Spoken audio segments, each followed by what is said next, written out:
नमस्कार दोस्तों, मैं प्रदीप यादव स्वागत करते हैं आपका वाईटी टाइम्स में और बात करते हैं हमारे प्रधानमंत्री मोदी जी की मन की बात की।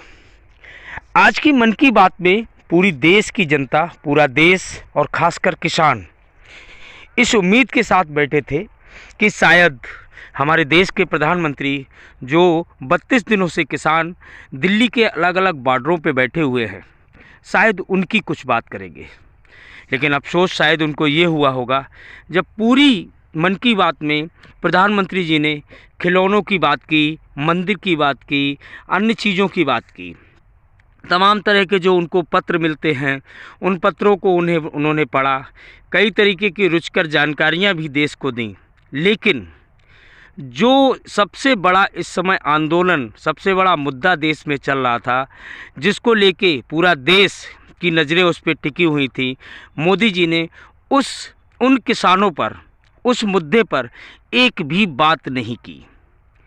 लगता है उन्होंने जानबूझकर इग्नोर किया कि अभी हम आपसे बात करने के लिए तैयार नहीं हैं और हम अभी बात नहीं करना चाहते हैं। दोस्तों, आप सभी को मालूम होगा कि सरकार ने किसानों को एक पत्र लिखा था जिसमें ये कहा था कि आप तारीख बताइए, हम आपके साथ, ये हमारे प्रधानमंत्री जी ने कहा था कि हम तर्क और तथ्यों के साथ बात करेंगे। तो किसानों ने भी जवाब दिया कि ठीक है, हम 29 तारीख को आपके साथ बैठते हैं और तर्क और तथ्यों के साथ इस पर चर्चा करते हैं, जिसको वो किसान विरोधी बता रहे हैं, जिस बिल को वो किसान विरोधी बता रहे हैं। उम्मीद थी देश की जनता को, देश के किसानों को, देश के अन्य लोगों को कि शायद मन की बात में आज हमारे देश के प्रधानमंत्री ज़रूर कुछ ना कुछ किसानों पे बोलेंगे। लेकिन वो हमारे देश के प्रधानमंत्री हैं, उन्हें अपनी मन की बात करनी थी।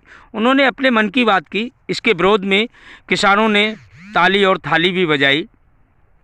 किसानों ने भी अपने तरह से थाली और ताली बजाकर विरोध अपना दर्ज किया और सभी जगह विरोध दर्ज किया गया। एक चीज़ और देखने को मिली है, पिछले कई मन की बातों में प्रधानमंत्री की जो मन की बात होती है, आप कहीं भी जाके देख लीजिए, social media platform, YouTube, Facebook पे, जब वो मन की बात होती है तो उस पर डिसलाइक की भरमार हो जाती है। लेकिन एक समय ऐसा था कि सिर्फ लाइक होते थे। आज भी वही चीज़ देखने को मिली है, डिसलाइक ज़्यादा हो रहा है, लाइक कम किया जा रहा है। तो आदरणीय प्रधानमंत्री जी को हमारे देश की सुध लेनी चाहिए, हमारे किसानों की सुध लेनी चाहिए, क्योंकि किसान हमारा अन्नदाता है। वो भी कहते हैं, सभी लोग कहते हैं कि किसान हमारा अन्नदाता है, लेकिन अन्नदाता की सुनी नहीं जा रही है। ये बड़ी विडंबना है। उनके साथ बात हो रही है, वो जो अपनी 4 मांगे हैं वो मनवाने के लिए धरना दे रहे हैं, लेकिन नहीं सुनी जा रही। आगे क्या होगा हम आपको अपडेट देते रहेंगे। धन्यवाद।